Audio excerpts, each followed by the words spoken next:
Agora o habitual comentário do Jornal Regional com Cancela Moura. Cancela, bem-vindo ao Jornal Regional. Boa tarde. Os bancos portugueses têm pelo menos 20 mil casas ainda por estrear para vender. São imóveis que os promotores imobiliários e os construtores não conseguiram escoar e tiveram mesmo de entregar por falta de pagamento. Apesar do abrandamento, a crise do imobiliário persiste ainda. Porquê?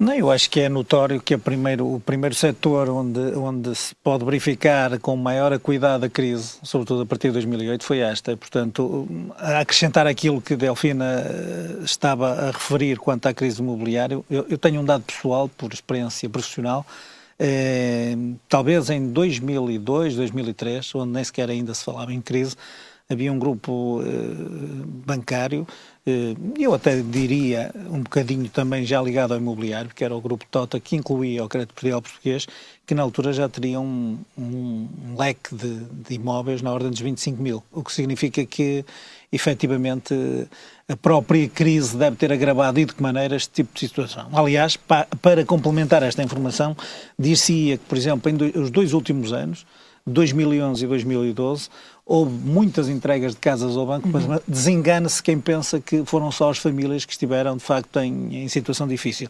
Em 2011 foram 6.900 e em 2012 5.500, mas num e noutro caso, sensivelmente, correspondem a metade entre famílias e promotores imobiliários. Ou neste caso até empreiteiros, que são aquelas pessoas que constroem e vendem.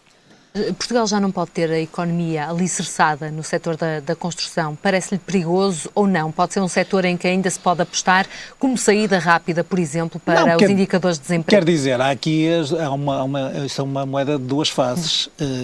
Eu diria mais que os preços de facto estão mais baixos, porque é notório que há uma subida muito grande, por exemplo, do mercado de arrendamento, mas também as rendas estão em níveis muito altos, mas de facto é uma alternativa à própria aquisição. As vendas, no fundo, continuam a cair, apesar dos preços serem mais baixos. Aquilo que se tem verificado são novos paradigmas, porque, no fundo, o mercado imobiliário está a mudar, e também novas tendências. E o que é que eu diria com isto? Por exemplo, neste momento, o imobiliário começa a ser uma alternativa àquilo que possa ser os investimentos seguros.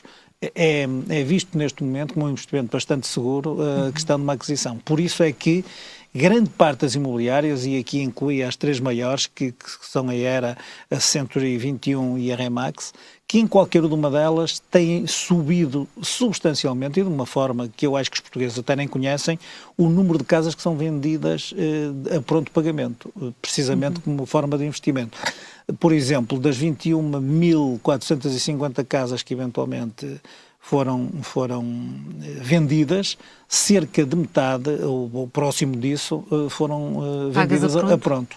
Na Era, 75%. Ou seja, é um indicador natural de investimento. Sim, mas de uma nova tendência de mercado que, efetivamente, as pessoas terão que começar a analisar. Por outro lado, a banca começa agora, por uma questão, naturalmente, de defesa, a fazer aquilo que deveria ter sido feito sempre. Aliás, a crise está muito centrada em toda a Europa, nomeadamente nos Estados Unidos, numa bolha imobiliária.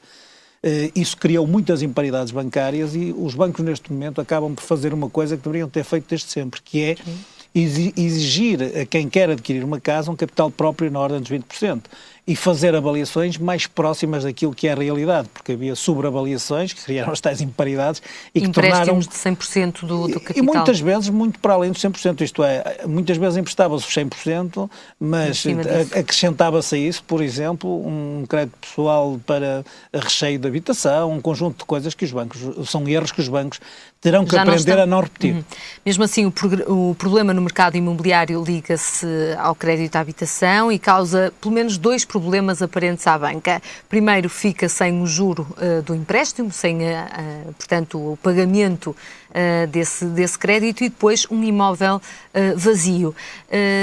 Crê que no longo prazo isto possa ser ainda um problema maior ou não? Eu acredito que, atendendo a que isto terá começado entre 2007 e 2008, que haverá uma certa tendência para, efetivamente, isto melhorar. Aliás, há um relatório de uma consultora muito recente, de dezembro, penso eu, ou dados relativos a dezembro, sobre o mercado imobiliário para 2013, que vem revelar que pode existir, de facto, uma retoma em 2013, neste setor.